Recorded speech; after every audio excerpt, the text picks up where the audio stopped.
Assalamualaikum Ananda yang soleh dan solehah. Bagaimana kabarnya hari ini? Ibu doakan semoga antum sehat dan selalu dalam lindungan Allah Subhanahu wa Ta'ala. Ananda, hari ini kita akan mempelajari tema 1 subtema 4, yaitu tentang perkembangbiakan tumbuhan secara vegetatif. Oke, kita awali dulu pembelajarannya dengan lafal basmalah. Bismillahirrahmanirrahim. Perkembangbiakan tumbuhan pada dasarnya dibedakan menjadi dua, yaitu secara vegetatif dan secara generatif. Perkembangbiakan vegetatif dibedakan menjadi dua, yaitu vegetatif alami dan vegetatif buatan. Perkembangbiakan vegetatif alami yaitu perkembangbiakan tidak kawin tanpa bantuan manusia. Alat perkembangbiakannya berasal dari tumbuhan induk.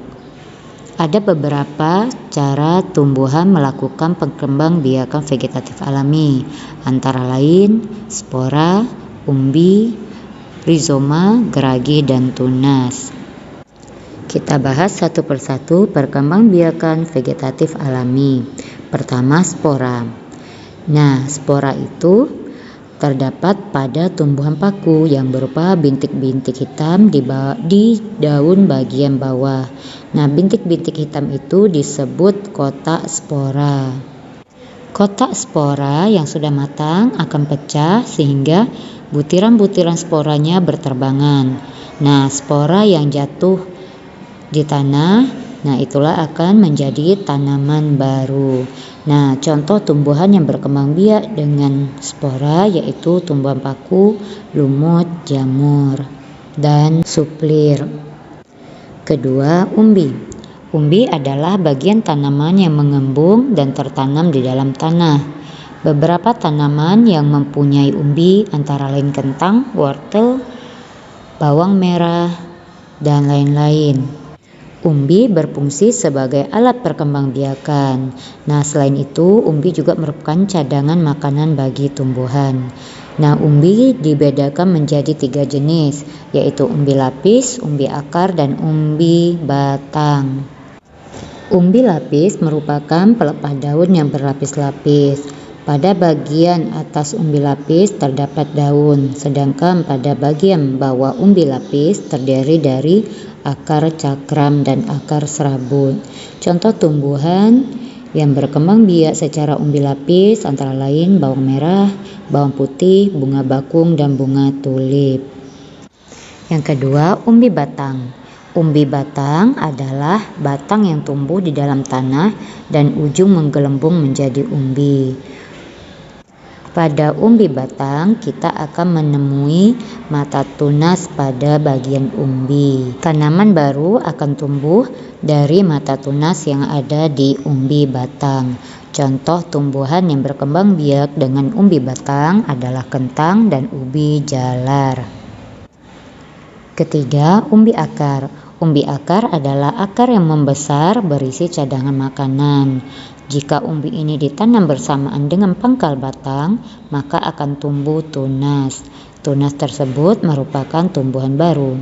Contoh tumbuhan yang berkembang biak dengan umbi akar adalah bunga dahlia, wortel, lobak, dan singkong. Berikutnya, perkembangbiakan vegetatif secara tunas. Nah, tunas adalah tumbuhan anakan yang muncul di samping induknya. Contohnya pohon pisang, bambu, dan tebu.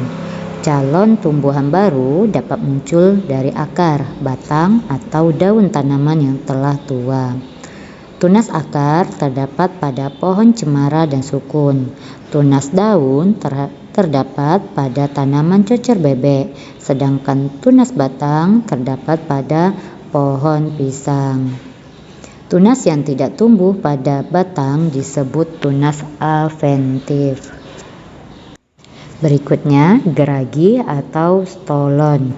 Geragi adalah batang yang menjalar di permukaan tanah. Pada batang tanaman jenis ini dapat tumbuh akar dan tunas baru.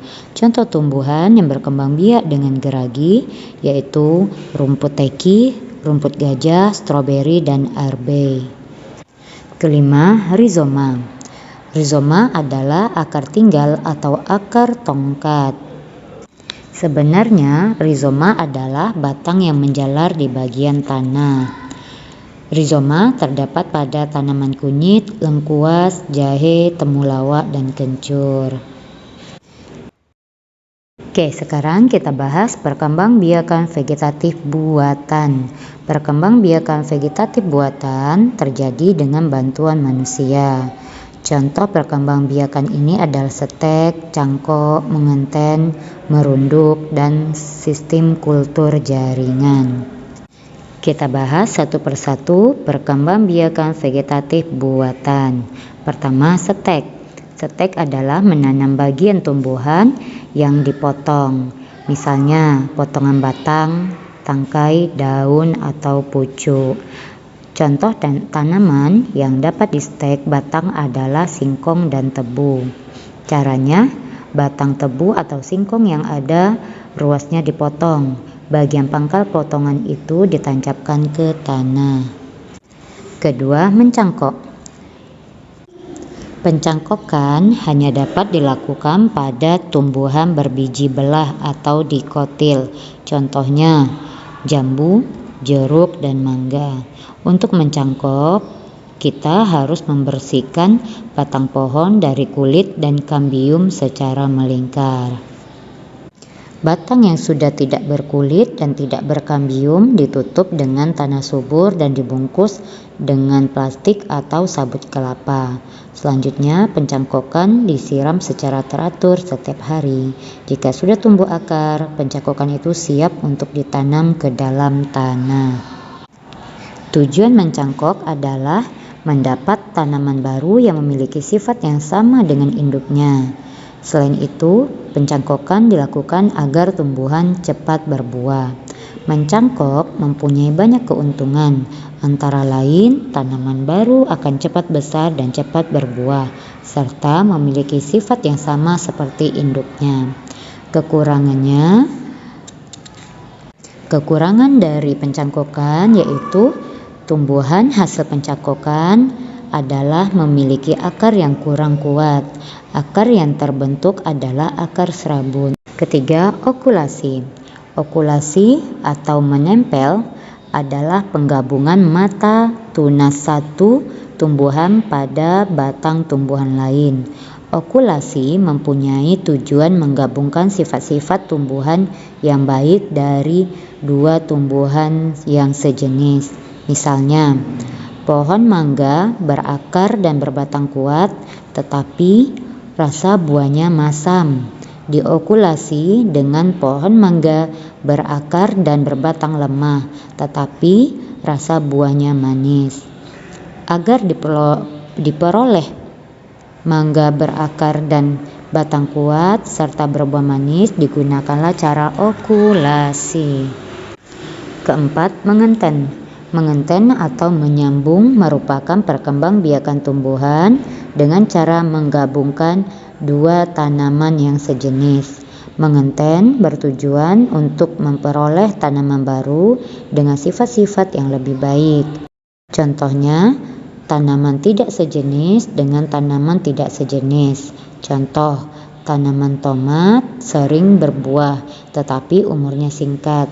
Adapun tanaman tekoka jarang berbuah tetapi umurnya panjang. Dengan menyambung batang tomat dengan batang tekoka, diharapkan memperoleh tanaman tomat yang berumur lebih panjang dan sering berbuah. Kedua batang yang disambung harus mempunyai ukuran sama besar. Merunduk merupakan perkembangbiakan yang dilakukan dengan cara menyentuhkan ranting atau cabang pada tanah, kemudian menimbunnya. Pada batang yang ditimbun diharapkan menghasilkan akar. Setelah tumbuh akar, bagian yang tertimbun itu dapat dipisahkan dari induknya. Contohnya, tumbuhan yang dapat dikembangbiakan dengan cara merunduk adalah tebu, apel, dan anyelir. Keenam, kultur jaringan. Kultur jaringan adalah menanam jaringan suatu tanaman pada media atau tempat tanam dan ruang khusus. Perkembangbiakan dengan cara ini membutuhkan banyak biaya karena media tanam dilengkapi dengan makanan yang dibutuhkan tumbuhan dan hormon. Ruangan tempat mengkultur jaringan juga harus bebas dari kuman. Biasanya digunakan ruangan laboratorium yang sebelumnya disterilkan dengan sinar ultraviolet. Dengan kultur jaringan diharapkan akan tumbuh tanaman baru yang mempunyai sifat-sifat lebih baik daripada tanaman sebelumnya. Nah, itulah penjelasan singkat Ibu tentang perkembangbiakan tumbuhan secara vegetatif. Oke, sekarang silakan Ananda kerjakan latihan berikut. Semoga Ananda dapat memahami pelajaran ini dengan baik. Semoga pembelajarannya bermanfaat. Mari kita akhiri pembelajaran hari ini dengan lafal hamdalah. Alhamdulillahirabbil alamin. Wassalamualaikum warahmatullahi wabarakatuh.